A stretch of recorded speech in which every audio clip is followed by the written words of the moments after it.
Seorang miliarder berkuasa bernama Arman Mahendra Putra tertawa merendahkan seorang anak perempuan hanya karena anak itu adalah putri dari seorang petugas kebersihan. Ketua Dewan Herman Syah Putra yang duduk dekatnya pun ikut tertawa. Namun tepat 1 menit kemudian tak seorang pun berani mengeluarkan suara. Anak itu melangkah maju, membuka mulut, dan semua mata membeku. Apa yang sebenarnya terjadi? Mengapa seorang anak yang tampaknya biasa saja bisa membuat kalangan elit menunduk? Kisah ini akan membuatmu meninjau ulang cara kamu menilai manusia. Setiap Senin pagi, ketika cahaya matahari baru menyentuh pinggir kaca di lantai 40 Menara Nusantara di Jakarta, saat itulah Sri Handayani mulai pekerjaan bersih-bersih yang sudah ia lakukan bertahun-tahun. Ia tak banyak bicara, langkahnya teratur, tangan kiri mendorong troli alat kebersihan, tangan kanan memegang pel lantai yang sudah diperas-pas. Ubin granit yang mengilap memantulkan sosoknya yang kurus, seperti bayangan bergerak yang tak dianggap di tengah kerajaan orang-orang berkuasa. Pagi itu ia membawa serta putrinya, Naila Aurelia Pramesti, gadis 12 tahun yang libur sekolah karena sekolah sedang kerja bakti. Naila membawa tas, sebuah buku catatan, dan sepasang mata penuh rasa ingin tahu. Ini pertama kalinya dia diizinkan naik ke lantai paling atas tempat ibunya bekerja. "Jangan keluyuran ya, kamu duduk di sini saja. Ibu selesai pel lobby kita pulang," kata Sri Handayani pelan tapi agak tegang. Naila mengangguk, duduk merapat ke dinding, matanya berkeliling pada lukisan cat minyak mahal, vas kaca yang diletakkan tepat di titik cahaya, sampai karpet merah yang membentang menuju pintu kaca berlogo emas ke ruang Direktur Utama Arman. Suara sepatu kulit menghentak cepat dan tegas, satpam khusus lantai itu, Pak Rudiansyah, datang dengan dahi berkerut. "Bu Handayani, sik, aturan sudah tahu kan? Tidak boleh bawa keluarga ke atas, apalagi anak kecil." Sri Handayani menunduk, suaranya mengecil, "Dia cuma duduk sebentar Pak, saya selesai langsung turun." Pak Rudiansyah melirik ke Naila lalu menggeram, "Jangan sampai anak ini injak karpet merah. Itu jalur khusus direksi." Naila menengadah, hendak bicara tapi ibunya menggeleng halus. Mata gadis itu pelan-pelan menatap karpet merah tua dengan garis pinggir benang emas berjajar, seperti pagar halus tak terlihat, indah tapi dingin. Pintu kaca membuka, Arman Mahendra Putra keluar. Ia mengenakan kemeja putih di dalam setelan jas biru tua, arloji Swiss tampak di bawah lengan. Ia tak perlu membentak, cukup satu lirikan lorong langsung hening. Ia melangkah di atas karpet, sepatu mahalnya nyaris tak bersuara. Melihat Sri Handayani dan Naila, ia berhenti. "Ini anakmu?" Sri Handayani menunduk, "Iya Pak, hari ini dia libur, saya tidak ada yang nitipkan." Arman menoleh ke Naila, matanya menyipit tertarik. Kelihatan cerdas. "Kelas berapa? Negeri atau swasta?" "Kelas 6, sekolah negeri, Pak." Arman mengangguk lalu menyelipkan tangan ke saku, mengeluarkan setumpuk kertas kuno kecoklatan seperti sudah melewati waktu. "Kamu bisa baca ini?" Naila mendongak. Itu salinan naskah kuno tulisan tangan dengan banyak jenis aksara. Sebagian huruf Tionghoa kuno, sebagian seperti Arab gundul, dan ada simbol-simbol aneh yang belum pernah dia lihat di buku pelajaran. "Pak baru beli salinan ini dari lelang." Arman tersenyum miring. 6 bahasa kuno. Beberapa doktor di sini saja geleng-geleng. "Kamu bisa tebak yang mana?" Suaranya mengandung sedikit mengejek, sedikit menantang. Naila Aurelia Pramesti mengambil selembar, ujung jarinya menyapu perlahan tiap goresan tinta. "Ini Hanzi kuno. Kalimat ini bicara tentang jalan menjadi manusia, dan bagian ini mirip aksara Sanskerta kuno. Di sebelahnya huruf Latin abad pertengahan," ujar Naila Aurelia Pramesti pelan. Lorong langsung seperti membeku. Arman Mahendra Putra mengangkat alis, beberapa asisten di belakangnya menahan napas, Pak Rudiansyah melirik ke kiri kanan, tidak tahu harus ikut tertawa atau diam. "Kamu belajar dari mana semua ini?" "Saya belajar di perpustakaan, Pak." "Ada guru bahasa Arab kuno namanya Pak Wijaya Nugroho. Dulu beliau dosen di universitas, sekarang narik ojek. Ibu Melati Kusuma yang ajari saya Hanzi kuno. Beliau dulu dosen tamu di Beijing. Saya juga belajar dari buku-buku, dari catatan para mantan penerjemah yang sekarang pensiun," jawab Naila tenang. Arman tertawa keras, suaranya menggema seperti petir di ruang sempit. "Anak ini menarik sekali. Jadi kamu bisa berapa bahasa?" Naila menjawab tanpa ragu, 9. Arman menggeleng, melipat tangan di dada. "Bagus. Kalau saya minta kamu terjemahkan bagian ini, kamu mau?" "Saya akan coba."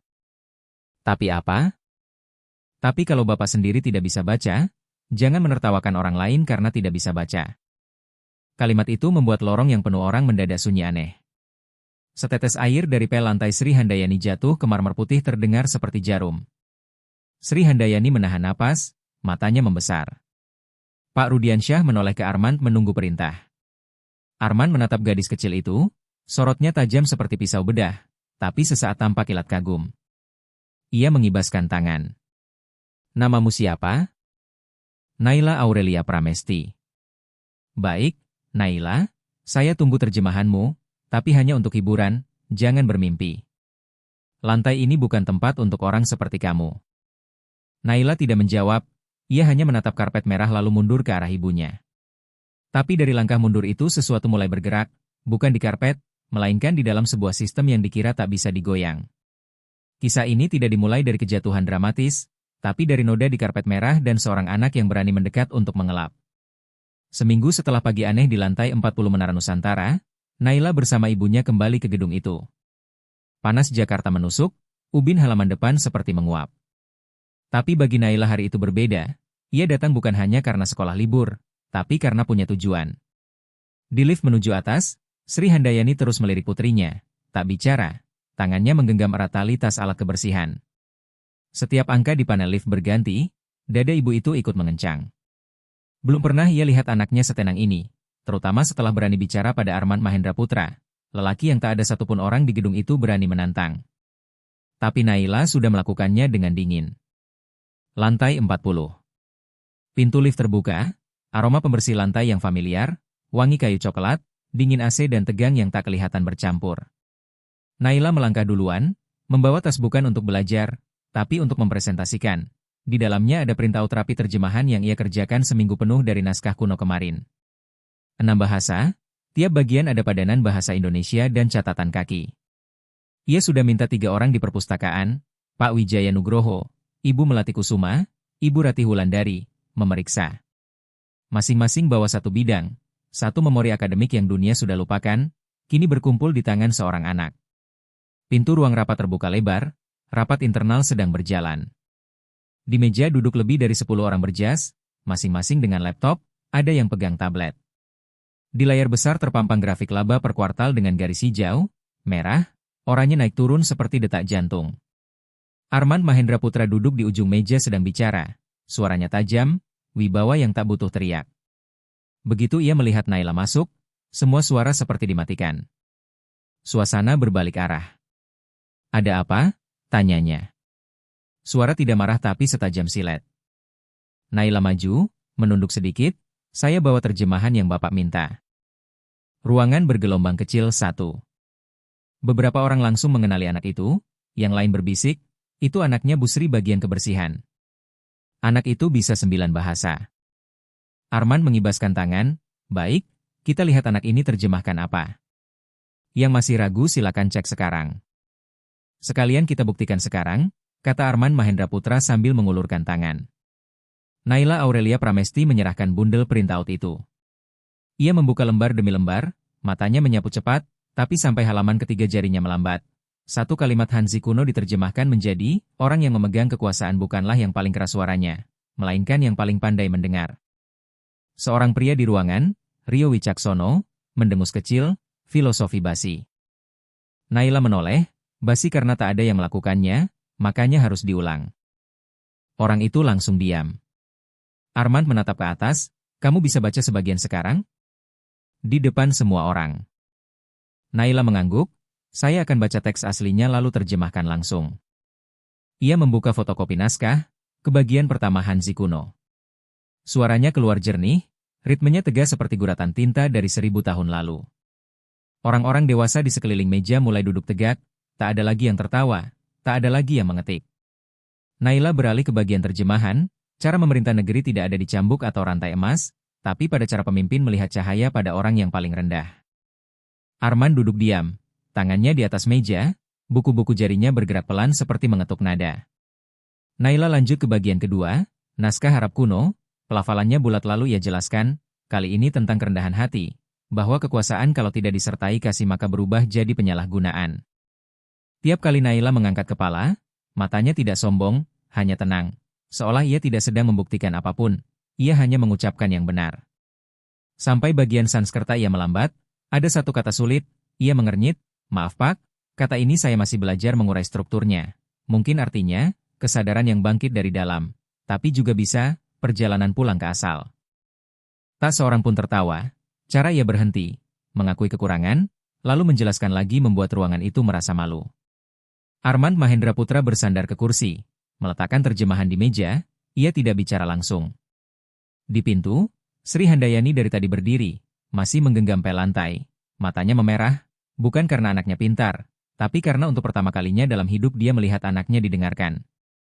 "Saya punya satu pertanyaan," Naila Aurelia Pramesti berkata pelan tapi tegas, "Bapak bisa baca teks asli itu tidak?"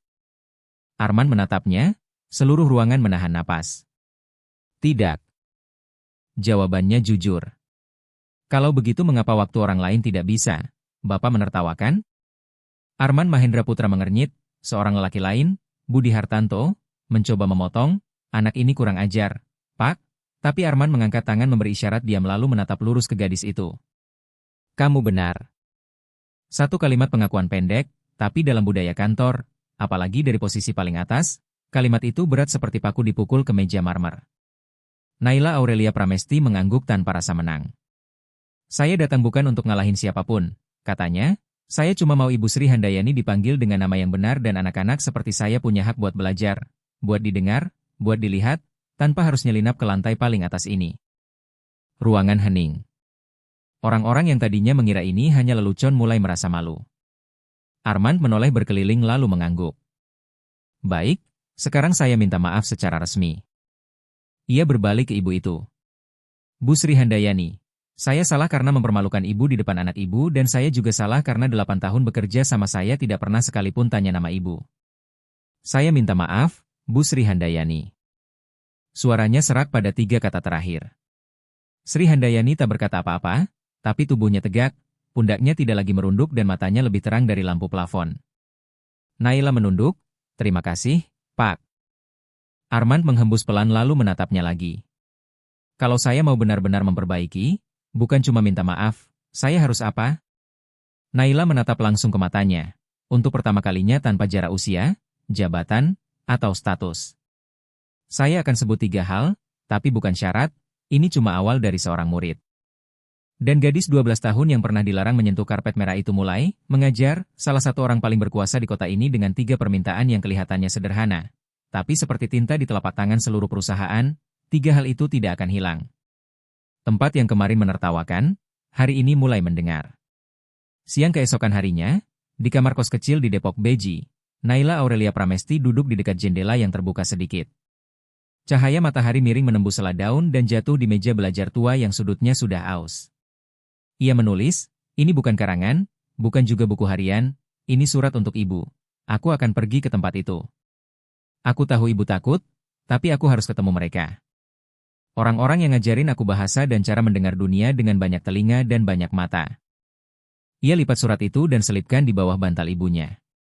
Naila mengenakan tas, memakai kemeja putih yang warnanya sudah pudar lalu berjalan ke gang kecil menuju jalan raya. Tak ada yang tahu tujuannya adalah Perpustakaan Nasional Jalan Medan Merdeka Selatan yang bagi banyak murid sekarang dianggap kuno. Tapi bagi Naila itu tanah suci, tempat ia bertemu 3 orang paling aneh dalam hidupnya. Pak Wijaya Nugroho yang dulu dosen kajian Asia tapi dipindah karena dianggap kurang praktis, Ibu Ratih Wulandari mantan penerjemah PBB yang sekarang hidup sendiri dengan tumpukan dokumen Arab, dan Ibu Melati Kusuma, perempuan tunanetra yang bisa berbahasa Jepang, Italia, dan Jerman sevasi penutur asli. Naila Aurelia Pramesti datang bukan untuk sekadar berterima kasih, ia membawa pertanyaan. Perpustakaan hening sampai suara kipas plafon bergoyang pun terdengar. Pak Wijaya Nugroho sedang menata rak, mendengar langkah ringan ia menoleh, menyipit, "Naila, lama sekali tidak ke sini, kamu perlu apa?" Naila tidak berputar-putar, "Tadi saya baca terjemahan saya di depan Pak Armand Mahendra Putra." Beliau tanya, "Sekarang saya harus apa untuk memperbaiki?" "Saya sudah jawab sebagian, tapi saya mau lebih, bukan buat saya sendiri." Pak Wijaya Nugroho mengangguk, "Kamu datang bukan cuma buat minta keadilan kan? Kamu mau mengubah cara mereka memandang orang-orang seperti ibumu, seperti kita, yang tidak pernah dikasih kesempatan naik ke lantai paling atas." Ibu Melati Kusuma muncul dari balik rak seolah ikut menangkap alur percakapan. Anak ini benar, katanya pelan. Supaya orang seperti Direktur Arman itu berubah sungguhan, tidak cukup minta maaf. Dia harus dipertemukan dengan rasa malu, bukan rasa takut. Tapi caranya bagaimana, Bu? Naila menatap ketiga orang itu, ia tetap hanya seorang anak. Dan anak itu baru saja membuat satu ruang rapat orang dewasa terdiam. Ibu Ratih Wulandari melangkah mendekat sambil membawa map tebal. Kamu tahu tidak? Dalam sejarah, yang memicu perubahan besar seringkali orang yang memang tidak punya apa-apa untuk hilang. Naila imbang diam. Pak Wijaya Nugroho maju, meletakkan satu map di depan gadis itu. Di sini ada bagian-bagian naskah yang belum pernah diterjemahkan atau diterjemahkan salah dari manuskrip kuno. Ada yang bahasa Tibet kuno, ada yang dialek Lau kuno. Kamu coba. Kalau kamu bisa, berikan ke beliau. Beliau akan baca? Tidak. Tapi beliau akan terpaksa minta kamu jelaskan. Dan disitulah kamu bisa pasang syarat. Kalau beliau sungguh-sungguh mau paham, beliau harus datang ke perpustakaan ini. Harus dengar orang-orang yang dulu disisihkan bicara. Sebuah ide menyala di kepala Naila, bukan balas dendam, melainkan mengubah arah, undangan untuk turun ke bawah. Ia tinggal di perpustakaan sampai malam, lampu kuning menyala, suara kertas dibalik dan suara printer tua bekerja seperti napas berat. Naila tekun. Ia tidak mencari lewat Google, ia cari di buku kertas, di catatan tangan, di ingatan orang-orang tua yang sudah melewati 3 generasi kurikulum. Malam itu, ketika pulang, Sri Handayani sudah tidur. Naila tidak membangunkan, ia berbaring, di kepalanya masih berputar simbol-simbol aneh itu. Tapi ia tahu besok ia akan kembali ke lantai 40 Menara Nusantara, bukan untuk unjuk kemampuan, tapi untuk mengajukan permintaan. Senin pagi, tanpa undangan, tanpa janji temu, Naila Aurelia Pramesti melangkah ke lobi gedung seperti karyawan tetap. Kali ini Satpam tidak menghentikannya.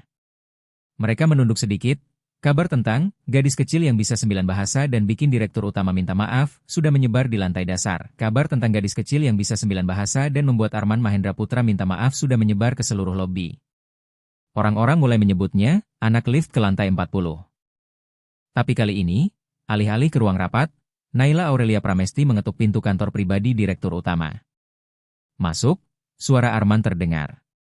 Ia sedang duduk sendirian. Di mejanya bukan laporan bisnis melainkan printout berisi bahasa-bahasa aneh, persis terjemahan Naila kemarin. Ia menatap ke atas, agak heran, kamu datang lagi. Kali ini untuk membuka, kata Naila. Arman mengangkat alis. Kamu mau apa? Saya mau Bapak datang ke perpustakaan tempat saya belajar, ketemu 3 orang, masing-masing punya kisah. Mereka orang-orang yang dikeluarkan dari sistem, tapi mereka mengajarkan hal-hal yang sekolah tidak ajarkan. Arman menyandarkan dagu di tangan. Untuk apa? Supaya Bapak mendengar seperti saya dulu mendengar. Supaya Bapak lihat dunia bukan lewat laporan, tapi lewat manusia. Ia terdiam lama. Belum pernah ada yang meminta itu kepadanya. Tidak dengan merayu, tidak dengan mengancam, tapi mengundang. Saya akan datang. Tapi dengan syarat, saya mau lihat sendiri mereka mengajar kamu, supaya saya tahu kenapa kamu bisa jadi seperti sekarang. Naila GT. Baik. Dan itu adalah pertama kalinya dalam hidup Arman Mahendra Putra setuju melangkah ke tempat yang tidak mewah, tanpa kursi kulit, tanpa karpet merah, tempat yang bisa membuatnya merasa kecil. Malam itu Naila kembali ke perpustakaan, 3 gurunya sudah menunggu. Pak Wijaya Nugroho, Ibu Ratih Wulandari, Ibu Melati Kusuma. Di meja ada 3 kursi. 1 untuk Arman, orang yang dulu mengira dirinya punya segalanya. 2 lagi untuk siapapun yang berani belajar dari awal. Cerita ini belum selesai. Baru mulai. Perubahan arah satu kelas sosial dimulai dari noda di karpet merah dan berakhir pada perjalanan menjejak tanah untuk mendengar seorang anak pembersih lantai bercerita tentang dunia. Pagi buta, sebuah Alphard hitam melaju pelan ke jalan kecil menuju Perpustakaan Nasional Jalan Medan Merdeka Selatan. Tanpa klakson, tanpa ajudan, tanpa pengawal. Arman Mahendra Putra menyetir sendiri, berkacamata hitam, mengenakan kemeja putih sederhana, jauh dari citra ketua grup yang sering muncul di media. Ia berhenti, turun, dan menatap pelan papan nama berkarat di gerbang perpustakaan. Pelang tua yang mungkin selama ini dilewati banyak orang tanpa dibaca. Tapi hari ini ia berhenti, karena ilmu bukan melihat jabatan, ia hanya menunduk pada hati yang mau mendengar. Armand Mahendra Putra mengembus napas panjang. Ada sesuatu dalam kalimat itu yang membuatnya merinding. Untuk pertama kalinya setelah bertahun-tahun, ia merasa datang ke tempat yang tidak bisa ditaklukkan oleh uang. Naila Aurelia Pramesti sudah menunggu di anak tangga keramik yang sudah mengelupas. Ia tidak membungkuk, hanya mengangguk pelan. Sebuah rasa hormat yang sadar dan tidak takut. "Silakan masuk, Pak." Di dalam perpustakaan, suasana hening sampai suara langkah di lantai tegel pun terdengar jelas. 3 guru itu duduk mengelilingi meja kayu bundar. Di atasnya ada sebuah buku tebal yang sudah aus dan 1 kursi kosong untuknya. "Selamat datang, Pak Armand," suara Pak Wijaya Nugroho berat dan tenang. "Saya Wijaya, dulu mengajar sejarah bahasa-bahasa kuno. Ini Ibu Ratih Wulandari, mantan penerjemah di PBB, dan ini Ibu Melati Kusuma, yang mengajar bahasa lewat pendengaran dan rasa." Armand mengangguk kecil, lalu duduk di kursi kosong itu. Ruangan tetap sunyi, tak ada sambutan berlebihan, tak ada teh, tak ada formalitas. Justru karena tak ada upacara itulah ia merasa, ini bukan pertunjukan.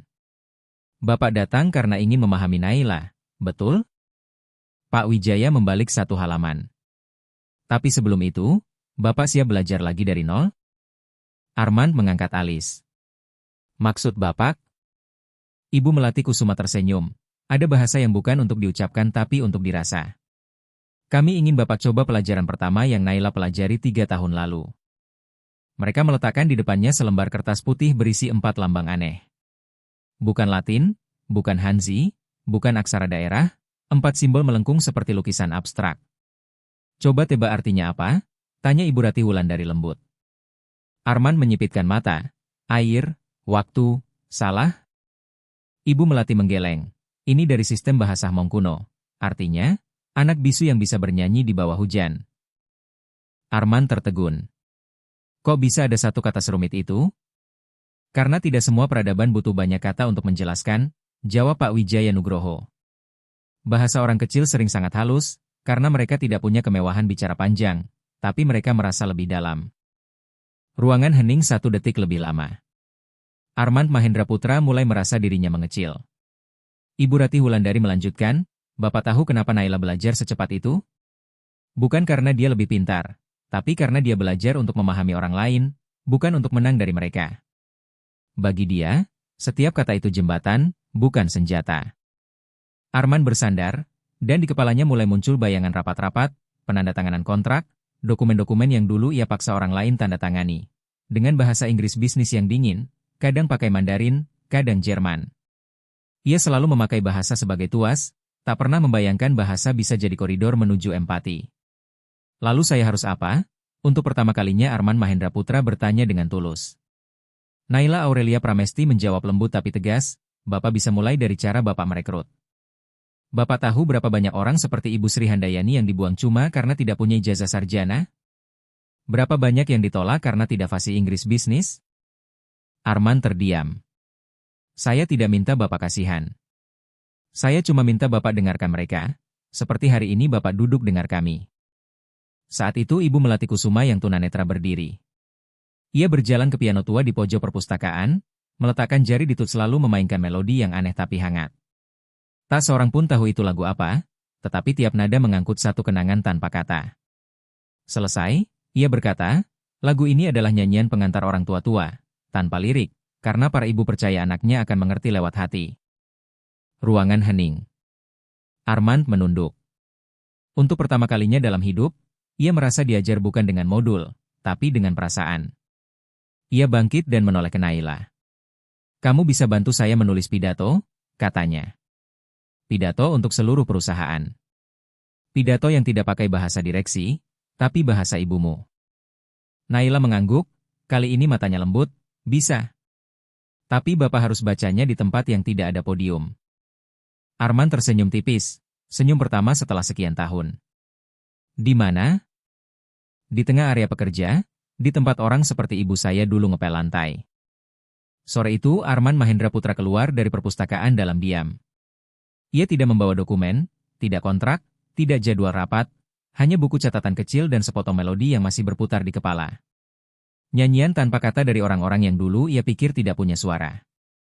Ia tahu bab baru hidupnya baru saja dimulai. Dan besok mikrofon akan diturunkan rendah supaya orang yang tidak pernah bicara bisa menceritakan kisahnya sendiri. Matahari miring di kawasan industri Karawang. Cahaya keemasan jatuh di atap seng pabrik-pabrik. Di tengah suara mesin menderu dan bau oli, ada sesuatu yang tidak biasa di lapangan kecil yang biasanya dipakai senam atau apel darurat. Sebuah panggung kayu sederhana baru didirikan. Tanpa backdrop iklan, tanpa logo mencolok, hanya satu papan tulis tangan. Dengar suara yang terlupakan. Pekerja mulai berdiri mengelilingi. Para pekerja berdiri menyebar, kebanyakan perempuan dan anak muda. Mereka berbisik-bisik, tidak jelas sedang menunggu apa. Beberapa orang langsung mengenali pria berkemeja putih yang melangkah ke panggung kayu itu. Wajah yang biasa muncul di TV dan berita bisnis, Armand Mahendra Putra, ketua grup Mahendra Nusantara. Tapi kali ini ia tidak pakai sepatu kulit mahal, tidak pakai jas, tidak bawa teks pidato, tidak ada barisan asisten di kiri kanan. Ia berdiri sendirian, di depannya bahkan tidak ada mikrofon. Armand menarik napas dalam, lalu mulai bicara, "Saya dulu pikir saya paham perusahaan ini. Setiap angka, setiap laporan." Ia menatap ke kerumunan. Tapi ada satu hal yang saya tidak paham. Orang-orang yang bikin perusahaan ini tetap hidup adalah bapak ibu semua. Yang tiap hari dorong troli, jaga mesin, bersihin lantai, cek barang. Orang-orang yang tidak pernah muncul di laporan keuangan. Tapi justru bapak ibu yang jadi pondasi. Lapangan langsung hening. Beberapa orang saling pandang bingung. Seorang perempuan tua, Bulani Pratiwi, petugas kebersihan lebih dari 15 tahun, mengernyit. Ia pernah lihat bos ini lewat tanpa sekalipun menatapnya. Armand lanjut, "Minggu lalu saya ke perpustakaan kecil di Jakarta Selatan. Di sana saya ketemu seorang anak perempuan yang ngajarin saya satu hal. Bahasa itu bukan buat pamer, tapi buat nyambungin orang. Anak itu tidak sekolah internasional, tidak punya gelar sarjana, tapi bisa 9 bahasa. Kenapa? Karena dia harus jadi jembatan buat ibunya, seorang petugas kebersihan yang bisu, supaya ibunya bisa paham dan hidup di dunia ini." Suara gumaman naik dari bawah. Banyak pekerja mulai penasaran. Seorang teknisi, Andre Saputra, berbisik ke temannya seperti lagi cerita gosip pabrik. Armand berhenti sejenak, mengangkat tangan menunjuk ke dirinya sendiri. "Dan ibunya, pernah kerja di pabrik ini. Di bawah saya. Saya tidak pernah tahu namanya, tidak pernah lihat matanya. Sampai dia meninggal, saya masih tidak tahu saya baru saja kehilangan karyawan dan seorang manusia seperti apa." Keheningan menutup lapangan. Bulani Pratiwi mendadak terasa panas di mata. Bukan karena kalimat manis, tapi karena belum pernah seumur hidup ia dengar seorang bos mengaku salah di depan semua buruh. Armand turun dari panggung kayu, berjalan pelan ke tengah kerumunan. "Saya tidak akan bicara strategi atau visi. Saya ke sini untuk dengar. Kalau bapak ibu ada yang mau ngomong, pakai bahasa apa saja, silakan. Tidak usah pakai mic. Kita dengar pakai jarak yang paling dekat." Hening sejenak. Lalu satu tangan terangkat ragu-ragu. Seorang gadis muda bertubuh kecil, seragamnya sudah pudar, Dewi Anggraeni. Ia maju, berdiri tepat di depan Armand, suaranya bergetar, "Saya Dewi Anggraeni dari bagian pengemasan. Tahun lalu saya di PHK karena minta izin 3 hari anak saya sakit. Saya sudah tulis surat penjelasan tapi tidak ada yang baca. Saya tahu aturan. Tapi kadang manusia perlu dipahami dulu sebelum dihakimi." Armand Mahendra Putra mengangguk, matanya tak lepas dari dia. Satu tangan lain terangkat, Andre Saputra dari tim listrik. "Pak Ketua, saya kerja di sini sudah 4 tahun, kapan saya bisa diuji jadi teknisi? Saya sekolah STM, punya ijazah, tapi orang bagian atas selalu bilang, belum memenuhi syarat." "Syarat apa?" Tidak ada yang jelasin. Armand mengembuskan napas lalu tersenyum tipis, "Terima kasih. Itu yang saya perlu tahu." Tepuk tangan kecil terdengar, tidak serempak tapi tulus. Pelan-pelan pekerja lain ikut angkat tangan. Ada yang cerita soal kontrakan lembab dekat pabrik. Ada yang mengeluh jatah makan siang pabrik selalu dingin. Ada yang bilang ibunya sakit tapi tidak berani minta cuti. Suara-suara yang bertahun-tahun ditahan hari itu keluar tanpa toa. Di sudut lapangan, Naila Aurelia Pramesti berdiri dia mengamati. Ia tidak berdiri di samping Armand, ia berdiri di antara buruh, seperti bagian dari mereka. Ketika seorang bapak tua pekerja lintas bahasa tanpa tidak paham ucapan bos barusan, Naila langsung menerjemahkan pelan ke bahasa Khmer daerah pekerja itu dengan lafal jelas dan ritme lambat. Lelaki itu mendengar, matanya berkaca-kaca, mengangguk berkali-kali. Itu pertama kalinya ia benar-benar mengerti apa yang orang paling atas tadi ucapkan. Sore merunduk, suara burung di atap seng kembali. Pertemuan tanpa spanduk itu pun selesai. Tidak ada bagi-bagi bingkisan, tidak ada yel-yel, tapi semua orang merasa hari ini adalah titik belok. Armand menoleh ke panggung kayu, ia tidak perlu berdiri di sana lagi. Ia sudah mendengar dan ia tahu perusahaan tidak akan maju kalau terus menutup telinga pada suara orang-orang yang memegang fondasi. Sebelum naik mobil, ia mengeluarkan ponsel dan menelpon asistennya. Saya mau bikin dewan penasihat internal.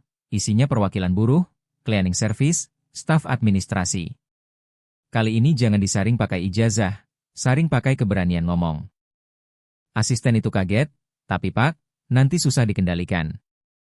Armand tertawa kecil, saya tidak butuh dikendalikan, saya butuh dikritik. Ia tutup telepon, menoleh, melihat Naila berdiri agak jauh, matahari miring di belakang membuatnya seperti diselimuti cahaya tenang. Gadis itu tidak melambai, hanya mengangguk. Pertama kalinya Armand Mahendra Putra merasa dirinya tidak perlu dimaafkan, yang ia perlu hanyalah terus berjalan ke arah yang benar. Dan perjalanan itu tidak akan pakai mikrofon, hanya pakai langkah yang jujur dan telinga yang mau mendengar. Tiba-tiba hujan deras mengguyur Jakarta menjelang senja. Gang sempit di belakang rumah kos dekat kawasan Berikat Nusantara, KBN, cakung makin lembab dan dingin karena hujan mengguyur. Air mengalir jadi parit kecil, menyeret daun kering dan sampah. Di kamar kos 3x4 meter dengan lampu boh lampu cat, Naila Aurelia Pramesti duduk bersila di lantai. Di depannya setumpuk map arsip kusam yang baru saja ia pinjam dari bagian HRD Mahendra Nusantara Holdings. Tidak mudah mendapatkannya. Ia harus bilang sedang menulis tugas akhir S2 dan menyebut sedikit nama Armand Mahendra Putra waktu pidato di Karawang barulah mereka mengizinkan membuka arsip karyawan yang sudah keluar atau di PHK 3 tahun terakhir. Ia membuka tiap map, matanya menelusuri nama, tanggal keluar, alasan, Alpa 3 hari, melawan mandor, tidak patuh K3, tiap lembar cuma 2-3 baris, tapi di belakangnya adalah satu hidup yang disingkirkan. Ia paham itu lebih dari siapapun. Ibunya juga pernah dicoret dengan satu kalimat dingin seperti itu. Satu map jatuh terburai. Foto di pojok kanan langsung membuatnya kaku. Itu wajah ibunya, Sri Handayani. Arsip ibunya ada di sini, di gia deretan angka dingin, dan di bawahnya ada coretan merah. Berhenti, tidak bisa berinteraksi, memengaruhi performa tim. Dada Naila mencengkeras. Ia letakkan telapak tangan di sudut berkas yang ternoda tinta stempel ungu. Tidak jelas itu noda tinta atau bekas amarah orang yang pernah membubuhkan. Ia menatap lama pada kata, tidak bisa berinteraksi. Ia teringat saat ibunya berkali-kali pakai isyarat tangan menjelaskan ke mandor bahwa pinggangnya sakit dan butuh istirahat beberapa jam, tapi tidak ada yang paham. Lalu mereka menuduh ibunya pura-pura. Ia membalik ke selip gaji. Nama Sri Handayani muncul lesu seperti bayangan. Ia cek bulan demi bulan sampai di bulan terakhir. Gaji ibunya dipotong hampir 60%, tanpa alasan jelas. Ketukan pelan di pintu membuat Naila tersentak. Itu Pak Rizal, satpam yang dulu satu shift malam dengan ibunya. Saya dengar ada yang minta arsip lama, saya sudah duga itu kamu, katanya sambil mengulurkan amplop kecoklatan yang sudah menua. Kamu masih ingat pesan ibumu malam terakhir? Naila mengangguk, tangan bergetar menerima amplop itu. Ia belum pernah membacanya. Ibunya menitipkan ke Pak Rizal sehari sebelum meninggal karena stroke, berpesan, kalau nanti anak saya sudah cukup kuat, tolong kasihkan. Ia buka. Tulisan miring, halus, jelas milik ibunya. Nak, kalau suatu hari kamu bisa melakukan sesuatu. Supaya orang-orang seperti ibu bisa diakui sebagai manusia, bukan cuma nomor tenaga kerja, maka lakukanlah. Jangan marah pada mereka tidak jahat, mereka hanya tidak pernah diajari cara mendengar orang yang berbeda. Tapi kamu lain, kamu masih punya suara, punya kata-kata, pakailah. Surat itu membuat seluruh lapisan perasaan Naila Aurelia Pramesti runtuh. Ia memeluk surat itu erat, air matanya jatuh sama derasnya dengan hujan di luar. Malam itu juga ia buka laptop dan mulai mengetik. Bukan tesis S2, tapi sebuah laporan investigasi. Suara-suara yang dilupakan, kisah 117 pekerja yang disingkirkan dari sistem SDM Mahendra Nusantara Holdings. Ia tulis satu persatu kasus, lampirkan foto, jelaskan konteks asli. Seorang di PHK karena tidak patuh perintah, padahal sedang mengantar istrinya ke UGD. Seorang lain dicap malas padahal mengidap radang sendi. Bahkan ada pekerja dari etnis minoritas yang ditolak kenaikan grade hanya karena sulit berkomunikasi. Ia kirim laporan itu ke email internal perusahaan. Subjek, kepada Bapak Arman Mahendra Putra bila Bapak masih peduli. 2 hari tak ada balasan, Naila mengira itu akan menguap seperti ribuan arsip lain. Tapi sore hari ketiga, ponselnya bergetar, nomor kantor tak dikenal. Naila, ini Arman. Suaranya berat tapi tidak dingin. Saya sudah baca. Dan saya tahu saya gagal. Tapi kalau kamu masih cukup sabar, temui saya besok sore di kantor, lantai 23. Keesokan harinya Naila Aurelia Pramesti lenggang masuk ruangan yang ibunya tak pernah bisa masuki, ruang ketua. Di depannya bukan sosok pria di kursi kulit mewah, melainkan Arman Mahendra Putra berdiri sambil memegang langsung berkas milik Sri Handayani. Ada hal-hal yang seumur hidup saya sebagai pengusaha saya tidak pernah diajari, menoleh ke belakang dan mengaku salah. Kamu yang kasih saya kesempatan itu. Naila email NG. Saya tidak minta maaf untuk menenangkan kamu. Saya mau tanya, kamu berani gak mulai lagi bareng saya? Bukan sebagai karyawan, tapi sebagai penasihat mandiri untuk Dewan Reformasi SDM. Naila tron mata. Saya tidak butuh orang yang penurut. Saya butuh orang yang berani membongkar sistem lama yang dulu saya kira benar. Saya butuh suara orang-orang yang sudah dicoret. Angin dari kaca besar berembus, meniup beberapa lembar kertas di meja. Naila maju, memungut 1 lembar, rencana tahap 1 restrukturisasi sistem SDM. Di pojok bawah ada 2 kolom tanda tangan. 1 sudah bertuliskan Arman Mahendra Putra, 1 lagi masih kosong, menunggu namanya. Menyambut Arman Mahendra Putra dan Naila Aurelia Pramesti ke atas panggung utama. Di Hotel Concordia Jakarta, aula besar berkilau di bawah lampu kuning keemasan, suara biola berpadu lembut dengan denting gelas kristal menciptakan suasana elegan penuh simbol kekuasaan. Malam itu adalah malam pertemuan antara pengusaha muda berprestasi dan perwakilan organisasi internasional bidang pendidikan. Acara ini disponsori oleh Arman Group Nusantara bersama perwakilan Swiss di Jakarta. Desas-desus mengatakan pesta ini akan menjadi ajang Arman Mahendra Putra menunjukkan komitmen baru untuk memperbaiki budaya perusahaan setelah kritik keras soal perlakuan terhadap pekerja pabrik. Naila Aurelia Pramesti melangkah ke aula dengan kebaya putih bordir, rambutnya disanggul rapi, tanpa riasan berlebihan, hanya lipstik lembut dan sorot mata penuh kendali diri. Untuk pertama kalinya ia tampil di depan publik sebagai penasihat reformasi SDM mandiri bagi Arman Group. Pandangan tamu mulai mengikuti langkahnya saat ia berjalan berdampingan dengan Arman, bukan karena kecantikannya, tapi karena auranya yang tenang namun tegas. Mereka berhenti di meja tengah di mana Ibu Hana Lestari, Direktur Yayasan Pendidikan Eropa, sedang berbincang dengan beberapa pengusaha muda. Ini Naila, orang yang saya ceritakan kemarin, ucap Arman dengan nada bangga.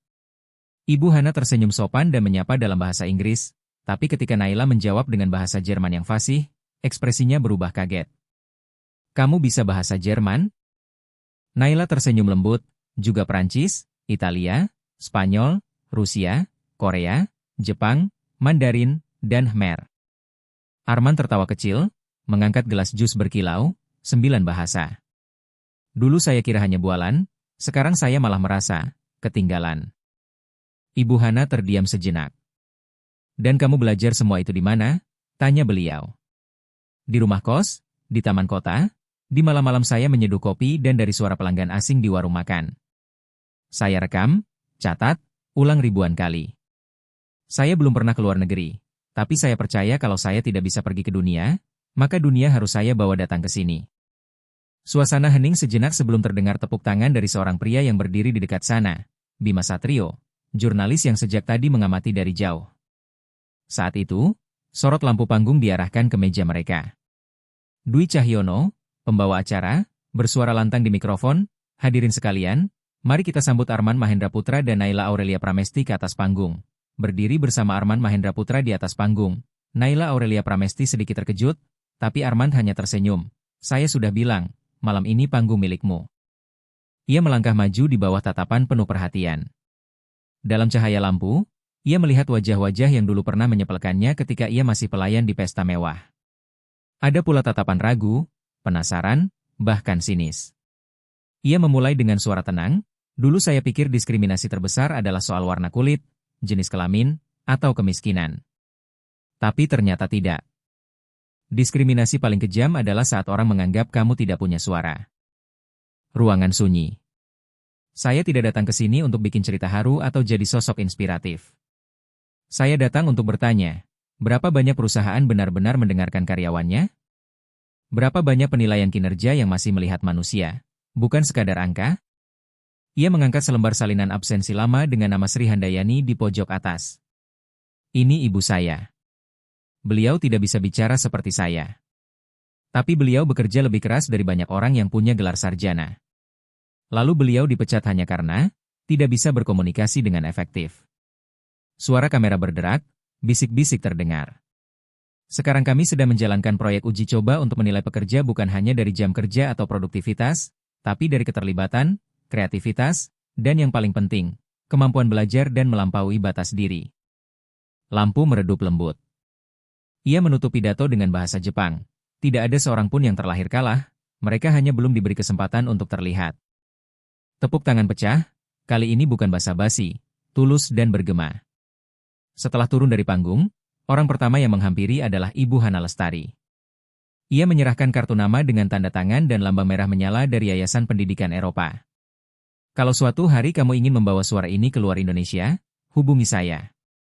Dunia butuh mendengar suara seperti kamu. Naila menunduk berterima kasih. Di sisi lain, Arman mendekat dan berbisik, kamu tahu, awalnya saya ingin meminta Direktur HR wanita bicara malam ini. Tapi setelah membaca laporanmu, saya sadar kalau ingin berubah sungguh-sungguh, saya harus biarkan kebenaran yang berbicara. Naila memandangnya, bukan lagi sebagai bos yang dulu ia benci, tapi sebagai manusia yang sedang belajar memperbaiki diri. Saat keluar dari aula, ia menoleh sekali lagi. Di antara kerumunan jas mahal dan sepatu mengilap, ia melihat sosok yang dikenal, Pak Darmaji, mandor malam di pabrik dulu, orang yang pernah menghukum ibunya karena tidak memberi salam. Sekarang ia berdiri diam, memegang gelas air, mata basah, bibir bergetar, maafkan saya. Naila hanya mengangguk, tanpa dendam, tanpa sombong. Sebuah pengakuan bahwa jalan yang ia pilih memang benar. Dalam taksi menuju kos-kosan Depok Beji, ia membuka ponsel, satu pesan dari nomor tak dikenal, kamu adalah cahaya yang belum sempat kulihat. Terima kasih, nak. Tak ada nama, tapi ia tahu itu bukan dari dunia ini. Ia tersenyum, bukan karena kemenangan, tapi karena koneksi, karena satu hal yang membuat semua perjalanannya berarti, kemanusiaan. Menjadi kuat dan didengar. Suara uji mikrofon menggema di studio TVRI Jakarta. Hari ini akan digelar siaran langsung spesial bertajuk Dialog Generasi Baru, membuka simpul SDM Indonesia. Tema yang terdengar kaku itu justru menarik jutaan penonton karena para tamunya adalah dua sosok yang dulu tak pernah bisa duduk bersama. Di satu sisi Arman Mahendra Putra, miliarder yang baru saja melewati krisis reputasi akibat isu ketenagakerjaan. Di sisi lain Naila Aurelia Pramesti, mantan pelayan restoran yang kini jadi simbol kelas pekerja berpendidikan, gadis yang pernah membuat Arman terdiam di forum Swiss. Di belakang layar, Pak Agus Prasetya, sang sutradara, sibuk mengatur kru. Asisten menempelkan mikrofon, teknisi menyesuaikan kamera dan pencahayaan. Naila duduk diam, mata terpejam, menarik napas dalam. Ia tidak mengenakan kebaya seperti sebelumnya, melainkan setelan jas abu lembut, gaya seorang penasihat profesional, feminin tapi tegas. Di sisi lain Arman tampak tenang, jauh dari sosok angkuh dulu, jas hitam rapi, rambut disisir, tapi tatapannya kini berisi kewaspadaan dan sedikit rasa hormat. 5 menit lagi on air, seru kru. Kalian duduk di kursi ganda, sesi pertama sharing, sesi kedua debat langsung, tanpa edit, tanpa sensor. Naila mengangguk pelan, Arman hanya menggenggam sandaran kursi. Lampu panggung menyala, Dwi Cahyono membuka acara dengan suara dalam. Kita sedang memasuki era baru, di mana setiap suara, dari manapun asalnya, layak untuk didengar. Malam ini kami hadirkan dua sosok dari dunia berbeda, tapi dengan satu tujuan, perubahan. Kamera menyorot wajah Naila, tatapannya mantap. Pertanyaan pertama dilontarkan, menurut Anda, apa penghalang terbesar yang membuat pekerja kelas bawah masih dianggap remeh? Naila menjawab tanpa ragu, anggapan bahwa tanpa ijazah kamu tak layak dipercaya. Bahwa miskin berarti tak cakap. Penghalangnya ada di pikiran perekrut, bukan di tangan pekerja. Penonton bergumam, beberapa mengangguk. Dwi beralih ke Arman, Pak Arman, Anda dulu dikritik sebagai simbol pola pikir lama. Apa tanggapan Anda? Arman tersenyum tipis, tanpa membantah, saya tidak menyangkal. Saat muda, saya pernah percaya bahwa kesuksesan hanya milik mereka yang duduk di meja besar, dan kesalahan pantas dihukum dengan pemecatan. Tapi saya belajar pelajaran paling mahal. Kebaikan tidak datang dari jabatan, melainkan dari cara kita memandang orang lain. Naila Aurelia Pramesti menatap langsung ke Armand Mahendra Putra, sementara Dwi Cahyono menaikkan alis. Lalu, Pak Armand, apakah Anda punya sesuatu untuk dikatakan kepada Naila, wanita yang dulu dipecat dari jaringan hotel Anda sendiri? Armand menarik napas dalam. Saya minta maaf. Waktu itu saya bahkan tidak pernah membaca laporan penilaian internal. Saya tidak tahu bahwa dia adalah petugas kebersihan yang bisa berbicara 9 bahasa. Saya hanya melihat nama di daftar keluhan, komunikasi buruk, dan saya tanda tangani tanpa berpikir. Naila menutup mata sejenak, lalu membuka kembali. Saya tidak menyalahkan Anda, Pak. Saya menyalahkan sistem yang mengajarkan efisiensi tapi tidak pernah mengajarkan empati. Dwi mengangguk dan mengganti arah pertanyaan. Ibu Naila, hari ini Anda menjadi penasihat strategis SDM di perusahaan yang dulu memecat Anda. Bukankah itu kontradiksi? Naila tersenyum, orang bisa berubah kalau diberi kesempatan. Dan perubahan sejati bukan ketika kita meninggalkan sistem, tapi ketika kita berani kembali dan memperbaikinya dari dalam. Tepuk tangan hangat terdengar dari kursi penonton. Dwi menantang lebih jauh, kalau Anda diberi kuasa untuk memecat satu orang yang dulu meremehkan Anda, siapa yang Anda pilih? Naila menjawab tanpa ragu, tidak ada. Karena kalau saya melakukannya, saya jadi seperti mereka. Ruangan hening. Dwi menoleh ke Armand, kalau Anda bisa kembali ke masa itu, apakah Anda masih akan menandatangani surat pemecatan? Armand menjawab perlahan, tidak. Saya akan memintanya duduk dan bertanya, apa yang kamu pikirkan, apa yang kamu butuhkan, dan bagaimana saya bisa membantumu berkembang. Karena saya sudah belajar, karyawan bukan aset, mereka masa depan. Naila menunduk sedikit, senyumnya lembut untuk pertama kali. Dwi menatap keduanya. Pertanyaan terakhir, bisakah Indonesia menjadi pemimpin tenaga kerja di Asia? Naila lebih dulu, bisa. Jika kita berhenti menilai manusia lewat CV. Jika seorang anak belajar bahasa Inggris dari speaker murah di taman punya kesempatan sama dengan mahasiswa universitas ternama, maka masa depan tidak akan dibatasi asal-usul.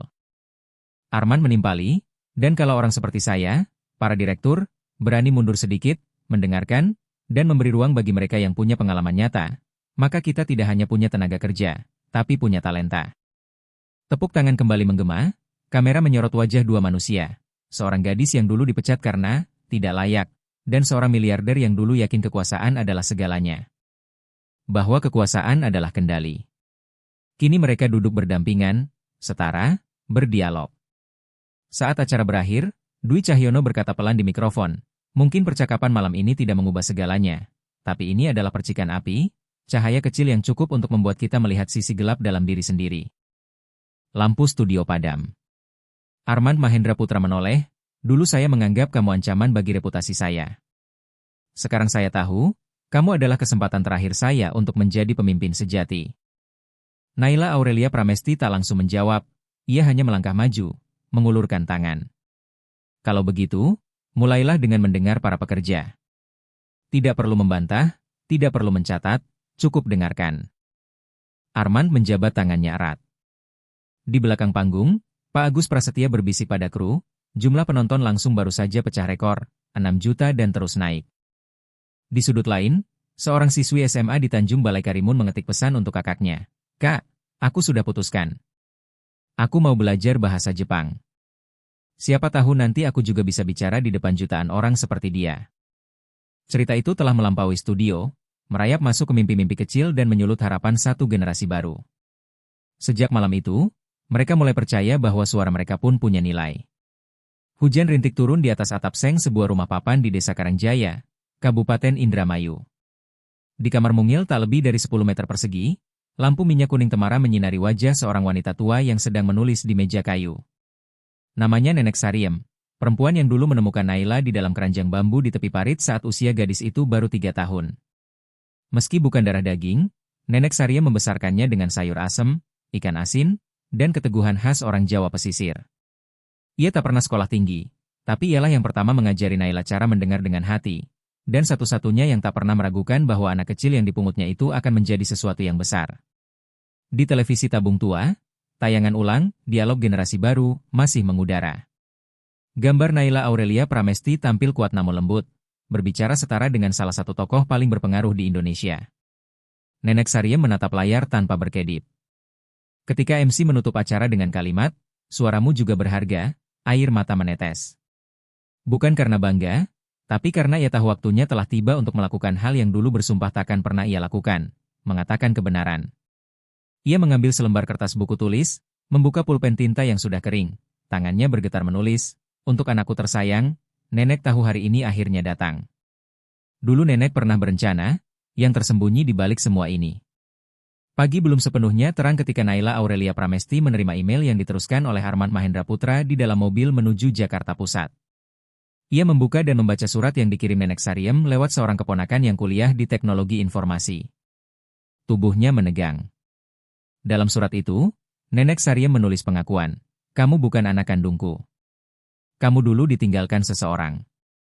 Di sampingmu waktu itu ada sapu tangan berbordir 2 huruf, TH, dan sebuah liontin kecil dengan ukiran aksara Tionghoa kuno, TAM6BN, yang artinya mengambil hati sebagai dasar. Nenek masih menyimpannya. Dada Naila serasa diremas. Seumur hidup, ia tak pernah ingin tahu siapa orang tua kandungnya, tapi kini segalanya berubah. Apa arti TH? Siapa yang meninggalkan kalung dengan ukiran itu? Kalimat TAM6BN menggema di benaknya. Ia memutuskan membatalkan perjalanan dan memutar mobil kembali ke Desa Karangjaya, Kabupaten Indramayu. Ia harus menatap masa lalunya. Senja turun saat mobil berhenti di depan rumah papan atap seng di tepi kali. Ia belum sempat memanggil. Nenek Sariem sudah berdiri di serambi, menunggu. Mereka berpelukan tanpa kata. Dalam makan malam sederhana, Nenek membuka lemari, mengambil kotak besi kecil. Di dalamnya ada sapu tangan bordir TH bertepi ungu dan liontin berbentuk tetesan air dengan ukiran Han kuno yang sama. Naila menyorotkan senter ponsel, di balik lapisan debu waktu, tampak simbol kecil, logo sebuah lembaga sosial yang dulu terkenal, Yayasan Nurhati, didirikan oleh Dr. Ratna Trihayu sebelum tahun 2000. Mata Naila berkilat, ia segera mencari di internet. Dalam hitungan menit, ia menemukan artikel lama, Dr. Ratna Trihayu, wanita yang meninggalkan karir untuk melindungi bayi-bayi terlantar. Di bawah foto hitam putihnya tertulis, hilang tanpa jejak tahun 2000 setelah lembaganya dituduh menampung bayi tanpa izin. Naila menoleh ke Nenek Sariem. "Nenek, kapan tepatnya nenek menemukan aku?" Nenek berpikir keras. Akhir tahun 2000, malam hujan besar. Di luar deras sekali, lalu terdengar tangisan bayi. Nenek keluar, melihat kamu di dalam keranjang anyaman, seseorang naik motor meninggalkanmu. Seingat nenek, itu perempuan berpakaian putih, seluruhnya basah, kakinya berlumur lumpur. Potongan-potongan cerita mulai menyatu. Naila sadar, dirinya bukan hanya anak yang diadopsi, tapi mungkin saksi hidup dari sebuah rahasia besar yang terkubur. Malam itu ia tak bisa tidur. Di tangannya tergenggam liontin itu, di kepalanya bergulir ratusan pertanyaan. Siapa? TH? Apakah Dr. Ratna Trihayu benar-benar hilang? Atau masih ada di luar sana? Yang mendorongnya untuk mencari kebenaran. Bukan karena Naila Aurelia Pramesti ingin tahu siapa dirinya, tapi karena ada ratusan anak lain seperti dia, pernah ditinggalkan, kehilangan kesempatan, dan suaranya tak pernah didengar. Ia menyalakan laptop, menulis sebuah unggahan. "Dulu saya pikir saya hanyalah anak yang dibuang. Tapi hari ini saya tahu, saya adalah bukti bahwa kebenaran selalu menemukan jalan pulang. Jika kamu pernah menjadi anak terlantar atau mengenal Yayasan Nurhati dan Dr. Ratna Trihayu, hubungi saya. Bukan untuk menggali luka, tapi untuk menyambung ingatan generasi yang terputus." Dalam hitungan jam, unggahan itu viral. Komentar berdatangan, seseorang bercerita ibunya dulu perawat di yayasan itu, yang lain mengaku pernah melihat liontin serupa disita saat razia pemerintah. Pagi berikutnya, telepon Naila berdering. Seorang wanita tua memperkenalkan diri, Ibu Laila Haryani, mantan rekan dekat Dr. Ratna Trihayu. Suaranya bergetar, "Kamu, anak yang dulu dibawa langsung oleh Ibu Ratna saat panti ditutup. Kami kira kamu tidak selamat." Dunia Naila berhenti sejenak. Bukan karena sedih, tapi karena untuk pertama kalinya ada yang menegaskan bahwa dirinya tidak pernah dibuang, ia diselamatkan. Ia memandang Nenek Sariem, menggenggam tangannya erat. "Nenek, aku tidak akan mencari siapa orang tuaku. Aku akan mencari Dr. Ratna Trihayu. Kalau beliau masih hidup, aku ingin mengucapkan terima kasih. Kalau tidak, aku akan membangun kembali Yayasan Nurhati dengan caraku sendiri. Nenek Sariem menahan air mata. Nenek tidak tahu kamu lahir dari siapa, tapi nenek tahu kamu dilahirkan untuk sesuatu yang besar. Naila tersenyum. Untuk pertama kalinya ia tidak merasa yatim. Ia merasa terhubung, bukan oleh darah, tapi oleh keyakinan dan tindakan. Dan dari desa Karangjaya, Kabupaten Indramayu, tempat seorang bayi dulu ditemukan di keranjang bambu di pinggir parit, nyala api baru mulai berkobar. Sebuah perjalanan untuk mengembalikan ingatan bagi mereka yang tak pernah disebut namanya. Jakarta Pusat, pagi musim hujan yang sejuk. Setelah badai panjang, Naila Aurelia Pramesti kembali ke rutinitasnya di apartemen kecil dekat Danau Sunter. Tapi kali ini bukan lagi sebagai pelayan anonim, melainkan sebagai pendiri organisasi Nurhati baru, penerus semangat Dr. Ratna Trihayu dan mereka yang dulu terlupakan. Dalam beberapa minggu terakhir, nama Naila Aurelia Pramesti membanjiri forum sosial, media daring, dan berita nasional, menggunakannya untuk sesuatu yang lebih besar. Hari itu, Naila Aurelia Pramesti menerima email dari Aditya Kusumanugraha, direktur muda yang dulu pernah mempermalukannya di Gala Hotel Concordia, Jakarta. Isinya singkat, "Saya salah. Bisakah kita berbicara langsung?" Di bawahnya, undangan resmi menghadiri seminar besar di Balai Sidang GCC Jakarta Convention Center, bertema menafsir ulang nilai kemanusiaan di era AI. Naila tidak langsung menjawab. Ia tak marah, tak dendam, tapi ia tahu, kadang cara terbaik menutup luka lama adalah kembali menatapnya dengan hati yang sudah dewasa. Hari seminar tiba, ruangan penuh sesak oleh tokoh teknologi, startup, dan media. Aditya naik ke panggung, tampil rapi dan tenang, lalu memperkenalkan seorang tamu yang dulu jadi korban dari kesalahan saya sendiri, tapi kini justru mengajari saya arti menjadi manusia. Ruangan mendadak sunyi. Naila Aurelia Pramesti melangkah ke panggung, rambut dikunci rapi, mengenakan setelan jas putih elegan. Tak banyak yang mengenali bahwa ia adalah pelayan yang dulu ditertawakan karena mengaku bisa 9 bahasa. Tatapannya kini tegas, lembut, namun berwibawa. Ia tak membuka pidatonya dengan salam, melainkan dengan cerita. Waktu kecil, nenek saya bilang, kalau ingin didengar orang, belajarlah mendengarkan mereka dulu. Tapi saat dewasa, saya sadar, banyak orang tidak ingin didengar, mereka hanya ingin dipuji. Saya dulu hidup di dunia seperti itu. Semua terdiam. Ia menceritakan kembali malam ketika Aditya mempermalukannya di depan ratusan orang. Suaranya tenang, tanpa nada marah. Lalu ia menatap Aditya dan berkata, "Waktu itu kamu bertanya, kalau kamu benar bisa 9 bahasa, kenapa masih jadi pelayan?" Pertanyaan itu membuat saya balik bertanya, kalau saya hidup sesuai nilai yang saya punya, mengapa saya berada di tempat yang tak pernah melihatnya? Ia berhenti sejenak, tersenyum kecil, lalu melanjutkan, tapi sekarang saya tahu, semua itu perlu terjadi agar saya belajar menghargai suara sekecil apapun yang dulu dianggap tak berarti. Bertanya pada Aditya Kusumanugraha, di depan semua orang di sini, kalau kamu benar sekuat yang kamu tunjukkan, kenapa kamu tak pernah meminta maaf di depan umum? Seluruh ruangan hening. Aditya berdiri, tak menghindar. Ia melangkah ke arah Naila Aurelia Pramesti, mengambil mikrofon, suaranya serak dan bergetar. "Naila, aku terlalu sombong. Terlalu terbiasa dipuji, sampai ketika melihat seseorang yang berbeda, aku mengejeknya hanya untuk melindungi egoku. Aku minta maaf, bukan hanya atas malam itu, tapi karena aku pernah berpura-pura menjadi pemimpin, padahal aku bahkan belum mengerti arti kemanusiaan. Terima kasih karena kamu tidak menjadikan luka sebagai senjata. Kamu yang mengajariku hal itu." Tepuk tangan menggema. Bukan karena penyesalan Aditya, tapi karena sikap keduanya. Satu berani mengakui, satu berani memaafkan. Di dunia yang dipenuhi orang ingin benar sendiri, keberanian untuk mengakui salah dan melihat manusia lain dengan mata baru adalah hal langka. Seusai seminar, Naila kembali ke apartemen, duduk diam di dekat jendela. Di luar, lalu lintas Jakarta masih ramai, tapi hatinya tenang. Perjalanan dari pelayan sunyi hingga menjadi suara perubahan telah melewati banyak badai, namun ia tahu ini baru awal. Sebuah pesan masuk dari nomor tak dikenal, "Saya anak dari Ibu Laila Haryani, rekan Dr. Ratna Trihayu. Ibu saya bilang, beliau punya informasi tentang tempat terakhir Dr. Ratna Trihayu sebelum menghilang. Bisa kita bertemu?" Naila membaca pesan itu, jemarinya mengepal, takdir rupanya belum mengizinkannya menutup masa lalu, tapi kini ia tidak takut lagi. Ia berdiri, membuka laptop, mengetik judul untuk proyek baru. Program reorientasi nurani menelusuri dan menghormati mereka yang pernah menyelamatkan anak-anak terlantar di sejarah modern Indonesia. Di bawahnya, ia menulis kutipan dari Dr. Ratna Trihayu yang ditemukan di arsip lama. Kita tidak bisa memilih di mana kita dilahirkan, tapi kita bisa memilih bagaimana kita akan dikenang. Ia tersenyum. Dalam perjalanan ini, ia bukan lagi seseorang yang mencari pengakuan, melainkan cahaya bagi mereka yang pernah diremehkan. Tak perlu 9 bahasa untuk membuktikan nilai diri. Cukup satu hati yang berani tidak menjadi seperti orang-orang yang dulu melukainya. Itulah kemenangan terindah, juga permintaan maaf paling tulus yang pernah didengar dunia. Terima kasih telah mendengarkan. Jika kisah ini menyentuhmu, jangan ragu untuk menekan like, berbagi, atau meninggalkan komentar. Setiap dukungan dan kata dari kalian adalah semangat bagi kami untuk terus menghadirkan cerita inspiratif berikutnya.